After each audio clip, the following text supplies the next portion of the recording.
Chers amis, bonjour. C'est encore une fois de plus votre émission préférée, c'est ma saison, avec le pasteur Victor Lukusa. Nous sommes pasteurs du Centre international chrétien Parole de Dieu, Word of God International Christian Center, situé aux États-Unis d'Amérique, dans l'État de Maine, dans la ville de Portland. Je vous apporte un très bon message aujourd'hui intitulé « Qui est derrière ton malheur ?» Voilà la question importante que chacun de nous devra se poser aujourd'hui. Lorsque tu traverses des moments difficiles, pose-toi la question de savoir qui est derrière cette situation difficile.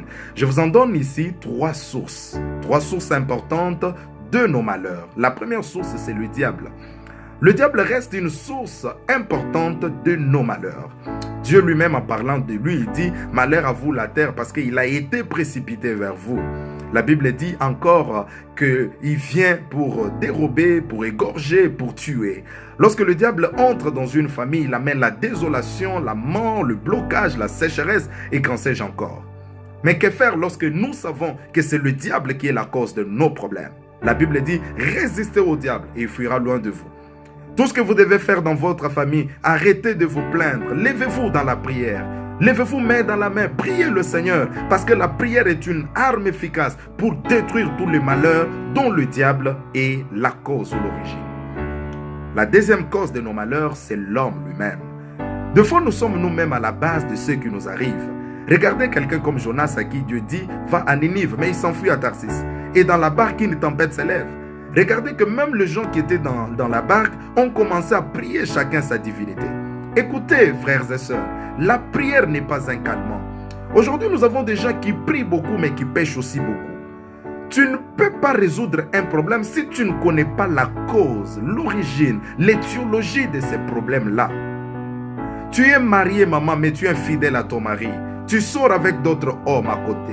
Tu as même des enfants dans ta maison, mais qui ne sont pas légitimes, qui n'appartiennent pas à ton mari. Tu es pasteur, tu vis dans l'impudicité, tu engrosses partout. Tu as des enfants partout. Tu donnes des fausses prophéties pour te faire de l'argent. Mais comment peux-tu vivre à la main de Dieu?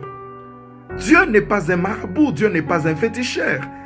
Et des fois, tu as avorté, tu as fait beaucoup de choses. Aujourd'hui, tu ne mets pas au monde, tu fais souffrir des hommes de Dieu. Papa, dis-moi, qu'est-ce que Dieu a dit? Est-ce que Dieu ne vous révèle rien? Non, Dieu n'est pas un féticheur. Tu dois commencer par reconnaître ton péché, demander pardon. C'est simple. Ce sera cela, le début de ta délivrance. La troisième source de nos malheurs, c'est Dieu lui-même. Ça va vous étonner de voir comment Dieu peut-il être la source de mon malheur. Il y a des problèmes que Dieu crée dans nos vies, pas dans l'intention de nous détruire, parce qu'il veut que nous expérimentions de nouvelles choses avec lui. Regardez comme pendant qu'Israël avait besoin d'un roi, pendant que le notaire devait siéger pour choisir un nouveau roi, c'est pendant ce temps que Dieu va permettre que les ânesses de Christ puissent se perdre. Il y a des moments dans la vie où Dieu permet certaines situations difficiles dans nos vies. Et pourquoi il le permet? Premièrement, c'est pour que nous découvrions aussi l'état d'âme des gens avec qui nous vivons. Il y a des gens qui vont t'abandonner parce que tu es dans le malheur. Il y a des gens qui vont t'insulter parce que tu es dans le malheur. Job a été insulté, il a été abandonné par ses amis.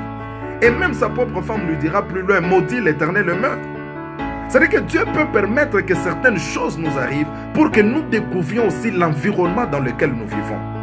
Mais tout ce que j'aime, lorsque les années s'étaient perdues, Saül ne savait pas que derrière la perte des ânesses, il y avait une royauté qui l'attendait. Lazare était malade. Dieu a dit que sa maladie n'est point pour la mort, mais pour la gloire de Dieu. Je suis venu dire à un enfant de Dieu, lorsque tu vis des moments de malheur, regarde ta vie. Si tu es fidèle à Dieu, si tu crains l'Éternel, ne crains rien. Parce que la Bible déclare, le malheur atteint souvent le juste, mais le Seigneur l'en délivre toujours. Que Dieu vous bénisse et à la semaine prochaine.